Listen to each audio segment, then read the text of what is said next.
Welcome to the Surviving to Thriving podcast, where we're dedicated to helping you break free from chronic inflammation and get your life back. I'm Dr. Rachel Yeager, naturopathic doctor and medical intuitive, and the founder of the Surviving to Thriving method of chronic illness recovery. Join me as we uncover strategies for overcoming health challenges and restoring your physical, mental, emotional, and soul health.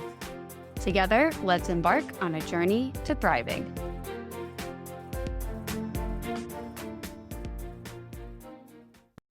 Today, we're going to talk about perimenopause and why so many women who are going through perimenopause or any other kind of hormone transition actually get more inflammatory symptoms. So what is it about the change in hormones that actually increases our inflammation? And we get body pain, we might get weight loss resistance that's actually associated with inflammation. We get brain fog. There can be so many other things that happen that are actually associated with inflammation and with other shifts in our other hormones, such as cortisol. So we'll talk through why this happens, what testing you can do, and what you can do about it from a holistic perspective to help keep things balanced, to help reduce your symptoms, and to work on the root causes of things. So let's dive into perimenopause. So perimenopause can technically happen at any age. Menopause is when a woman has gone a full year without having a period. Sometimes you might get really close. You may get 11 months. And then if you have one cycle, you start the clock over. So menopause is where we have that really hard cutoff line. Perimenopause starts before then. So I like to use different lab markers to help people gauge where they are in that journey, because I've had plenty of women come to me saying, this has got to be perimenopause. I'm having brain fog. I'm having frequent urination. I'm having what feel like hot flashes. I'm not sleeping. My mood is shifting. And sometimes it's not perimenopause. Inflammation actually causes these exact same symptoms. So I like to use labs so that we know, is this truly perimenopause or not? An easy way to gauge that is doing an FSH.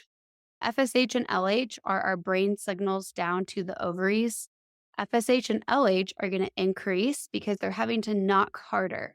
Imagine they're trying to signal to the ovaries.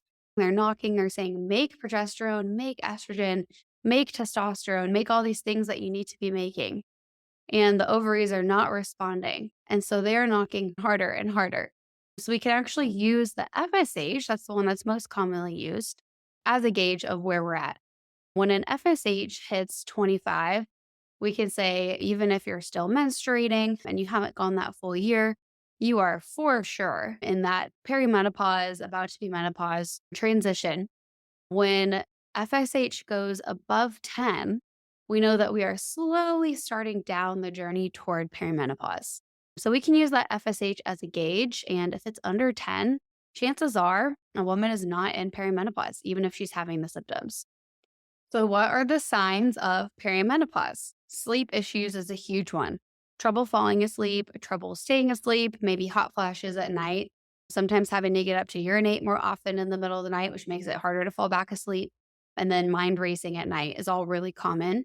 Mood changes is another one. So irritability, this is outside the scope of what's considered part of your personality. This would be you have a shorter fuse, you don't feel like yourself, you feel like you're more reactive.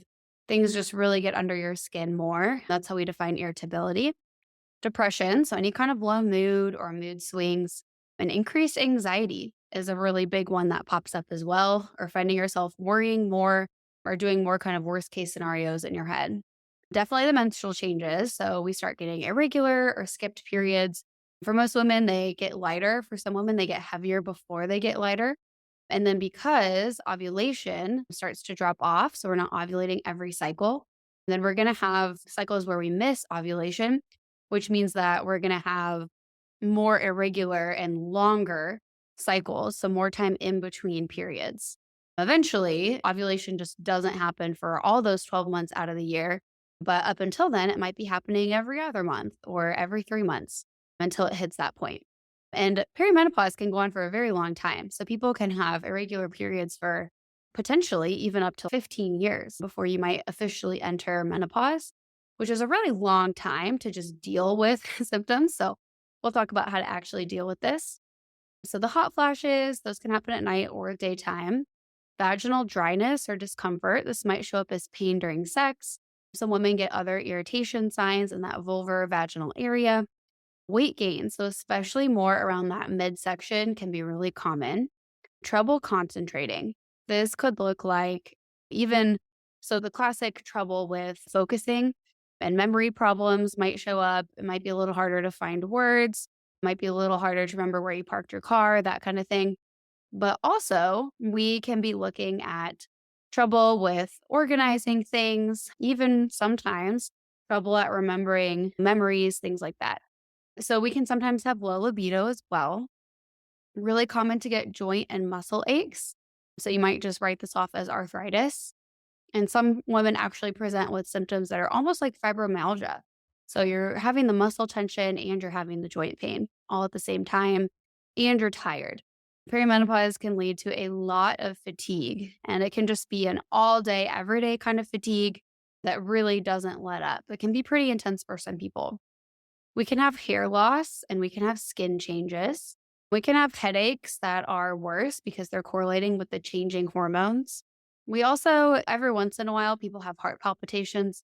This one isn't as common, but it definitely can happen. This would be where you feel like a flip flop or a fluttering in your heart, where you feel like your heart, you're just suddenly so much more aware of it than you otherwise would be because it's beating loudly or a little bit more differently in the way that it feels to you. So these are all possible signs of perimenopause. The tricky part is these are also signs of a lot of inflammatory conditions that are typically only diagnosed in the more naturopathic sphere. So one of these things that can actually mimic perimenopause is mold exposure. It can cause every single one of the things that I just listed. So it's really important to not assume that perimenopause is what you have and actually check. Use that FSH. Um, every once in a while, it's harder to grab an FSH accurately if you have any kind of outside hormones. So if you're on a birth control pill, if you have the IUD, as long as it's a hormonal IUD, this would not be the copper IUD, then every once in a while being on those exogenous or outside hormones actually lowers our FSH level. So without being on the hormones, you would have caught that FSH being at 25. But if you're on the hormones, maybe your FSH is a little lower than it otherwise would be. I still find that for most of the time, for most women, if you are truly in moderate perimenopause or later, you're still going to see a high FSH, even if you're taking exogenous hormones. Other shifts to think about here. So we have the direct effects of the lower hormones on our body.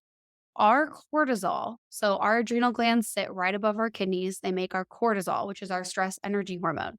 It becomes way more important. So before, our ovaries were making most of our hormones.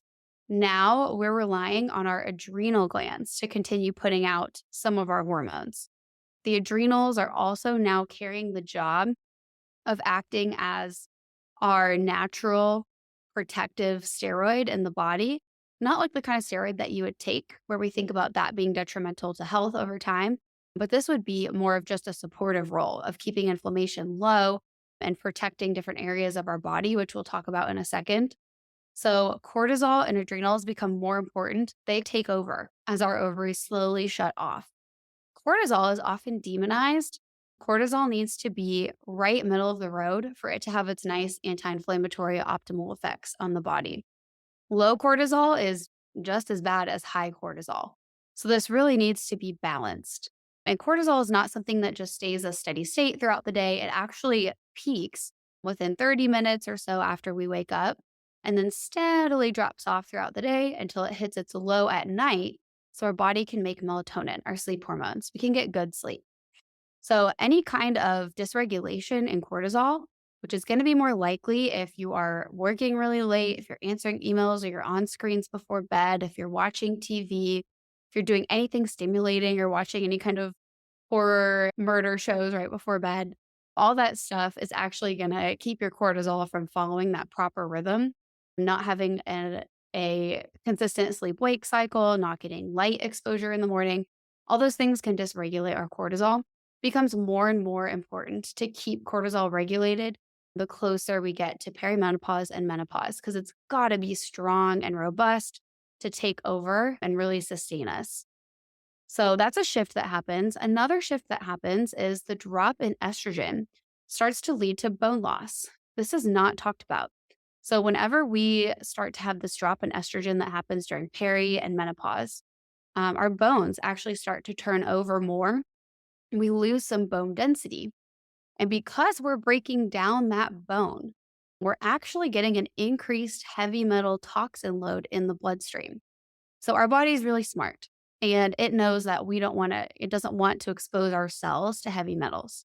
And so it actually tucks away heavy metals into the bone when the exposure is more than what your body can eliminate with your regular liver and kidneys function of detox. So we actually are oftentimes seeing a liberation of heavy metals that are now freely roaming in the bloodstream, which is where when we have bone turnover, whatever is liberated enters the bloodstream. That can actually be responsible for some of the symptoms that are attributed to perimenopause and menopause. We see this especially with lead levels. If someone was exposed to more lead at a younger age, before lead would have been more banned and more regulated, this starts to show up as estrogen drops. So that can actually be tested for with labs as well. Quest now has a micronutrients heavy metal panel, and plenty of people's insurances cover Quest just fine. So that's one area to look at that. If you're worried about bone loss and you think that your bone is turning over quickly, if you've had any fractures, if you had any compression or stress fractures, any bone breaks at all, or if you've taken a lot of steroids in your lifetime, or if you have a family history of osteoporosis, I always recommend getting a DEXA scan. This is a scan that measures your bone density. It's not any harder than getting an x ray, and it really can help let us know what's going on with bones so we can be proactive. The sooner you act, the more likely you are to not have osteoporosis issues. One of the other shifts we see with perimenopause or menopause is we lose our insulation from inflammation. What I mean by that is that our sex hormones act as natural steroids, the good kind, and they help protect us from inflammation and keep our inflammation lower. So we lose that protection as our hormone levels drop. So that can show up with a lot of these inflammatory signs. And for some people, they could have already had pre existing inflammatory triggers that were causing brain fog, for example. And then once you lose your protection with the estrogen and the progesterone, once you lose those natural neuroprotective steroids, then the screen falls away, the mask falls away, and we're left with the inflammation that's underneath. So sometimes these, what are considered symptoms of perimenopause and menopause, are actually just signs of exposed inflammation that was hiding under the surface that you didn't know was there because you had this sex hormone shield or mask that was keeping these symptoms from being obvious. Another shift that happens is people can start having hives, skin rashes, more allergies, brain fog after eating, feeling more tired, all these histamine symptoms, intolerance to alcohol, maybe you feel flush after you get out of a hot shower. All of these high histamine symptoms can start to show up. This means that the histamine trigger was probably already there. And again, this was a masking situation. Progesterone was helping keep your histamine levels stabilized. Progesterone was helping keep your mast cells, your immune white blood cell warriors, from releasing histamine and a ton of similar mediators, a ton of other inflammatory chemicals really similar to histamine. It was keeping them from releasing that histamine. Now that you don't have the progesterone there stabilizing it, you might see an increase in the histamine and how it's affecting your body. We also, again, don't have that neuroprotective and overall body steroid protective effect that would be keeping inflammation low. So even if the histamine was being released, it could be hiding some of the effects of you feeling histamine. So let's talk about what the solution is and what benefits we can get from balancing hormones. So everyone has their own personal ideas about what you want to do in terms of how you balance your hormones. We know that the Women's Health Initiative study, which was originally used to say that doing hormone replacement therapy was risky, it increased risk of cancer. We know that study was very flawed in its interpretation. That has been exposed, it's now been reinterpreted, and it's been shown to be risk neutral when it comes to cancer. and actually have a bunch of protective effects in the body. So, what are some of the benefits we get from our hormone levels? We get brain protection. We can actually, with labs, check our master precursor hormone levels that are our most potent brain neurosteroids. We can actually measure those ones with labs. And if hormones start to drop, we can actually supplement those. So if someone doesn't want to do a full hormone replacement therapy, we can just give the precursors as supplements in a safe way according to labs and let the body do with that what it will to keep inflammation down and get some of the benefits that we get from hormones. We also get heart protection from our hormones. Hormones can help keep our cholesterol lower, and sex hormones can even help keep blood pressure stabilized. Sex hormones help us get good sleep, which is really important for restoration of our cells and for our overall health. Hormones also help us feel grounded and calm. Progesterone, in particular, if we're low in progesterone, we might have this constant, uneasy, ungrounded feeling. When you get enough progesterone, you often feel very grounded, peaceful. You feel like you're your best self. You're able to navigate the world, usually in the way that most people want to be navigating. Hormones can also help us stay motivated. They can increase our motivation so that you actually have the energy to, for example, meal prep.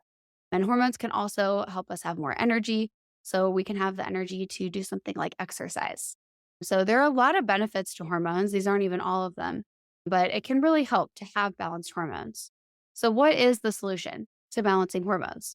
So, there is that option of going with the master precursor hormones, pregnenolone and DHEA sulfate, and helping supplement those in a way that will trickle downstream without needing to directly take hormones. Anytime that there is a big family risk of cancer or a previous history of cancer, a lot of these are going to be off the table, and we're going to want to do more local topical support or other avenues instead. If there's not a big cancer risk, then hormone replacement therapy, taking therapeutic levels of progesterone, estrogen, and sometimes testosterone can be really helpful. Unfortunately, a lot of people who are prescribing this are just using regular lab reference ranges for what's considered normal, or they're not prescribing it because they're telling women that's a normal menopause range. So it's often helpful to find a more functional or naturopathic hormone prescriber, someone who knows what the optimal ranges are and is more up on that hormone research. A lot of gynecologists who are doing hormone prescribing are operating off of more antiquated conventional models, which don't often, in my opinion, yield the highest benefits for people. Another option would be to do a more supplement approach. There are supplement options where natural plant steroids have been converted into progesterone and different types of estrogen. There's supplement forms of the DHEA and the pregnenolone, which are the master mother of the other hormones. So we can actually use supplement forms to increase progesterone and estrogen in people who are not wanting to do the official bioidentical hormone replacement. Bioidentical hormone replacement is bioidentical. It looks exactly like the hormone to your body. So I'm not a big fan of the current trend, which is you start to have perimenopause symptoms, you go to your gynecologist, they don't even check your labs, and maybe they do, and they offer you birth control. Birth control is partially sitting on your receptors. It's not fully plugging in. It does not have the benefits of bioidentical real hormones in the body. So, for example, if you're taking birth control, that is a fake estrogen and that is a fake progesterone. They're not the real thing. Progestin is not progesterone.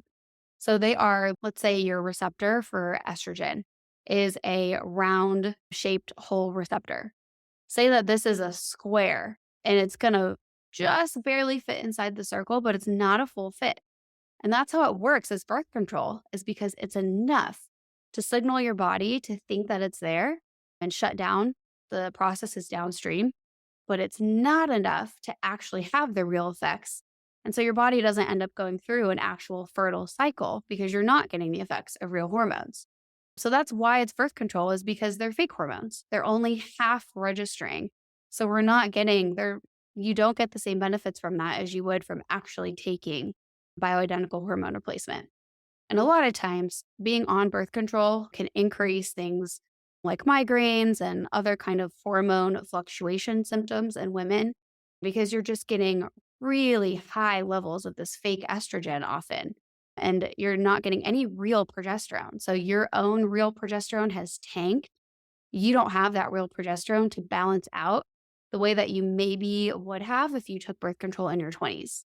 So people are going to feel a lot worse usually on birth control when you're more in your 40s and beyond. And sometimes birth control works great for people. Sometimes that is a great option. And I'm always a fan just to be extra cautious of getting your clotting factors. So how fast your body is clotting and breaking down clots. Just check and make sure that you don't have any risk factors for that before you get on birth control. You'd be surprised how many people have positive D dimers or other clotting factors coming back, and they're just not being checked. They're not being screened before they're put on birth control, which has a much higher potential clotting risk. So, if one note on this before we move on from that is just because you're not having regular cycles doesn't mean that you are free of the risk of pregnancy. So, some people do opt for doing birth control, even knowing it's not going to have the best effect, just because they want that pregnancy protection. And you can still try to use FSH as a lab marker while taking birth control. Otherwise, the surefire option would be you get off the birth control, you wait just a couple months, and then you check the FSH. And then you would know for sure. But plenty of people wouldn't want to get off of it just to test. So a lot of times we just test it while still on it. So we talked about the benefits of hormones. There's so many different thoughts and different perspectives, different camps of where people stand on the issue of hormones and perimenopause. Is it a natural process in the body? Yes. Do we have a higher toxin load and more inflammation, less nutrients, and less balanced cortisol to carry us through? Also, yes. Are we living longer than we used to? Yes. So my opinion is there is no need to suffer unnecessarily, especially if it's something that's not increasing harm and it's not causing any negative effects in the body. So, whenever I have conversations with people, it's obviously a very case by case. This isn't the best approach for everyone, but I would say the majority of women doing some kind of hormone replacement therapy, even if we just do a supplement version, often ends up to be really beneficial because then we can get the benefit with that kind of anti inflammatory effect. We get the brain health and the brain fog benefits where we get that mental clarity, better focus, more motivation. We get the benefits to sleep, which is so great to overall health. And overall, people just feel better. So you can actually make more health changes in other areas of your life. Eat that more nutritious food or try to move your body a little bit more every day. So it's definitely an individual conversation, but this is something that is an overlooked area for most people. Most people who are having these symptoms are either just being told, yep, it's perimenopause, here's a birth control pill or an IUD, or they're being told perimenopause is just natural and there's nothing you need to do about this. So, number one, make sure that it is truly perimenopause. Number two, rule out the other things that could still be mimicking this. You can have two or three things going on that are all causing similar symptoms. So, if you are having some kind of potential inflammation trigger, you can be having perimenopause at the same time and you'd be having double the intensity of your symptoms and it'd be coming from both things at once. So, make sure that you're really looking at your actual root causes so you're not missing anything. And if you're having any signs of increased histamine, so if you're having the alcohol intolerance, the skin rashes, the brain fog after eating or fatigue after eating, feeling flushed, having overall more achy joints, that kind of thing, don't dismiss that because just because progesterone helps stabilize histamine, it still means your immune system is reacting to something. And we know that the longer inflammation goes on or the longer we live with high histamine levels, the more likely we are to have issues down the road from the negative effects of the inflammation. So, getting on top of these things soon is really helpful. I'm always a fan of prevention if we can be preventing things. So, I hope this was helpful. I specifically help people with chronic inflammation and balancing hormones. Balancing hormones is never not a part of the picture.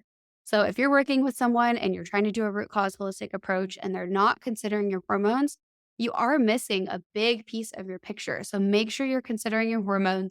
Make sure you're getting the lab work that could help clear up your picture. Make sure you're working with someone who's actually going to consider what all is going on behind the scenes with your hormones and not just give you a birth control pill, unless that's what you want, of course. So I hope this was helpful, and I will see you all next time. Thank you for tuning in to today's episode of the Surviving to Thriving podcast. I hope you found inspiration and valuable insights to support your journey towards better health and happiness. Remember, each health journey is unique. This podcast is not medical advice, and it's essential to consult with your healthcare provider before making any changes. If you'd like to schedule a complimentary consultation with me, I would love to talk with you. Please go to drrachelyager.com/schedule.